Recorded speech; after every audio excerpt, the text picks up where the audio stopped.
कहानी की शुरुआत में हमें एक बुजुर्ग आदमी दिखाया जाता है जिसका नाम थॉमस है। तभी एक लेखक हरमन उनसे मिलने आता है और एक पुराने जहाज के डूबने की कहानी जानना चाहता है।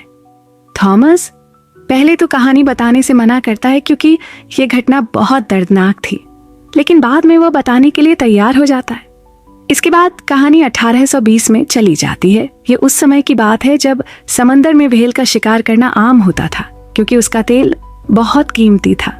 कई लोग इसका कारोबार करते थे और जहाजों के बीच मुकाबला होता था कि कौन सबसे ज्यादा तेल लाएगा। इसलिए कुछ लोग जहाज पर सवार होकर समुद्र में व्हेल का शिकार करने निकलते हैं। इस जहाज में ओवेन नाम का आदमी होता है जो कैप्टन बनना चाहता था, लेकिन कंपनी ने कैप्टन की जिम्मेदारी जॉर्ज को दे दी जो मालिक का बेटा है। इस जहाज में थॉमस भी होता है जो कहानी सुना रहा है। थोड़ी दूर जाने पर जहाज को एक तकनीकी समस्या होती है। जहाज का पाल टूट जाता है जिससे सभी चिंतित हो जाते हैं। इस समय ओवेन जो जहाज का पहला ऑफिसर है अपनी सूझबूझ और कौशल से इस समस्या को संभालता है।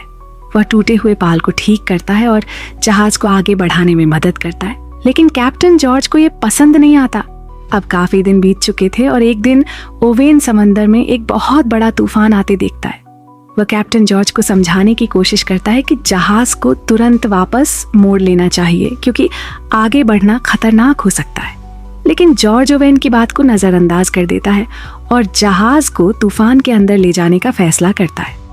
किसी तरह ये लोग तूफान से बाहर निकलने में कामयाब तो हो जाते हैं, लेकिन जहाज को काफी नुकसान पहुंच जाता है। इसलिए जॉर्ज गुस्से में ओवेन से कहता है कि वह सबके सामने माफी मांगेगा, जबकि उसने कुछ किया ही नहीं और अब उन्हें वापस लौटना होगा बिना व्हेल का शिकार किए। लेकिन ओवेन उसे समझाता है कि खाली हाथ लौटना सही नहीं है क्योंकि उन पर सभी लोगों की उम्मीदें टिकी हैं। आखिरकार ओवेन जॉर्ज को समझाने में सफल होता है और वे अपनी यात्रा जारी रखते हैं। 3 महीने बाद जहाज एक ऐसी जगह पहुंचता है जहां बहुत सारी व्हेल मछलियां होती हैं। वो लोग तुरंत व्हेल के शिकार में जुट जाते हैं। सभी एक बड़ी व्हेल पर हमला करते हैं जो बचने की कोशिश करती है, लेकिन अंत में मारी जाती है। वे उसे जहाज पर लाकर उसका तेल निकालते हैं, लेकिन इस शिकार के बाद उन्हें और व्हेल नहीं मिलती और उनका खाना भी खत्म होने लगता है। ऐसे में वे लोग एक आइलैंड पर रुकते हैं। वहां उनकी मुलाकात एक कैप्टन से होती है जो उन्हें अपनी आखिरी यात्रा की कहानी सुनाता है। वो बताता है कि उसने समुद्र के बीचों बीच एक बहुत बड़ी व्हेल मछली का सामना किया था जिसे ग्रेट व्हेल कहा जाता है। उस व्हेल ने उनके जहाज पर हमला कर दिया था जिससे जहाज बर्बाद हो गया और उसके साथी मारे गए, लेकिन कोई भी उसकी बातों को गंभीरता से नहीं लेता। वो बोलता है कि वहां पर आपको बहुत सारी मछलियां तो मिल सकती हैं, पर एक मॉन्स्टर व्हेल मछली का सामना भी करना पड़ सकता है। इसके बावजूद वे उस जगह जाने का फैसला करते हैं जहां ग्रेट व्हेल देखी गई थी। कई महीनों की लंबी यात्रा के बाद वे आखिरकार वहां पहुंच जाते हैं और अपने हथियार लेकर शिकार के लिए तैयार हो जाते हैं। वहां पर बहुत सारी मछलियां थीं जिनका शिकार करने के लिए यह लोग छोटी नाव पर सवार होकर निकल जाते हैं। इसी बीच उनकी नाव पर अचानक झटका लगता है और वे लोग पानी में गिर जाते हैं। तभी उनकी नजर पहली बार ग्रेट व्हेल पर पड़ती है। ये वही व्हेल थी जिसके बारे में कैप्टन ने कहानी सुनाई थी। ग्रेट व्हेल वापस लौटती है और उनके जहाज पर हमला कर देती है। जब ओवेन ग्रेट व्हेल पर भाले से हमला करता है तो भाला व्हेल की मोटी खाल में लगकर फंस जाता है। हालांकि यह हमला व्हेल को ज्यादा नुकसान नहीं पहुंचा पाता। इसके बजाय ग्रेट व्हेल और ज्यादा गुस्से में आ जाती है। वो उनकी नावों और जहाज पर लगातार हमला करती है जिससे जहाज पूरी तरह से डूबने लगता है। इस घटना से ओवेन और बाकी साथियों को समझ आ जाता है कि इस व्हेल को हराना उनके लिए नामुमकिन है।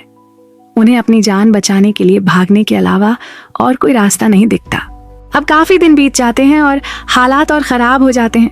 1 महीने बाद इन लोगों के पास खाना खत्म हो जाता है और भूख के कारण इनकी हालत बेहद खराब हो जाती है।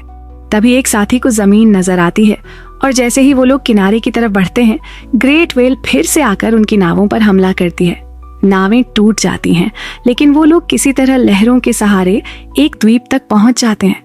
वहां उनकी हालत इतनी खराब होती है कि जिंदा रहने के लिए उनको जो कुछ भी मिलता है उसे खाने लगते हैं। कुछ दिनों बाद उनकी हालत बहुत खराब हो जाती है। बिना खाने पीने के वो लोग मुश्किल से जिंदा रहते हैं। एक दिन उनका एक साथी मर जाता है। अब ओवेन और बाकी लोग एक अजीब फैसला लेते हैं। वो उस मरे हुए साथी को ही खा लेंगे क्योंकि उनके पास और कोई विकल्प नहीं था। अगर जिंदा रहना है तो उन्हें ऐसा करना ही होगा।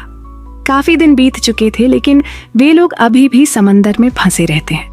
अब भूख से उनकी हालत और खराब हो जाती है और जिंदा रहने के लिए वो लोग एक गेम खेलते हैं। इस गेम में जो हार जाता था उसे मार कर खा लिया जाता था। एक दिन कैप्टन जॉर्ज हार जाता है। जॉर्ज अपने भाई से कहता है कि उसे गोली मार दे, लेकिन उसके भाई ने खुद को गोली मार ली और बाकी लोग उसे खा गए। फिर एक दिन उन्हें वही विशाल व्हेल दिखती है जो उन्हें फिर से हमला करने का मौका देती है, लेकिन ओवेन उसकी आंखें देखकर फैसला करता है कि अब वो लोग उसके ऊपर हमला नहीं करेंगे। ओवेन ये महसूस करता है कि अगर वो लोग अब उस व्हेल पर हमला करेंगे तो वो खुद भी मारे जा सकते हैं। इसलिए ओवेन फैसला लेता है कि वो उस व्हेल को नहीं मारेंगे ताकि उनके बाकी लोग जिंदा रह सकें। ग्रेट व्हेल का नजरिया भी बदल जाता है और वह शिकारियों से बचने के लिए शांतिपूर्वक वापस चली जाती है, क्योंकि उसे लगता है कि अब उसे इस जहाज से कोई खतरा नहीं है। बोट में ओवेन और थॉमस की हालत बहुत खराब होती है। वो लोग मरने के कगार पर थे, लेकिन फिर ओवेन को एक जहाज दिखाई देता है और वह मदद के लिए उस जहाज को बुलाता है। इसके बाद सभी को बचा लिया जाता है। कुछ दिनों बाद उन्हें घर लाया जाता है, जहां शहर के लोग उन्हें देखकर हैरान हो जाते हैं, क्योंकि उन्हें लगा था कि वो लोग मर चुके होंगे। ओवेन की पत्नी भी उसे देखकर खुश हो जाती है। आखिरकार इन लोगों को एक नई जिंदगी मिलती है। इसलिए अब जॉर्ज और उसके साथी फैसला लेते हैं कि वो कभी भी उस व्हेल को फिर से देखने का जोखिम नहीं उठाएंगे। और इसी के साथ ये मूवी यहाँ पर समाप्त हो जाती है।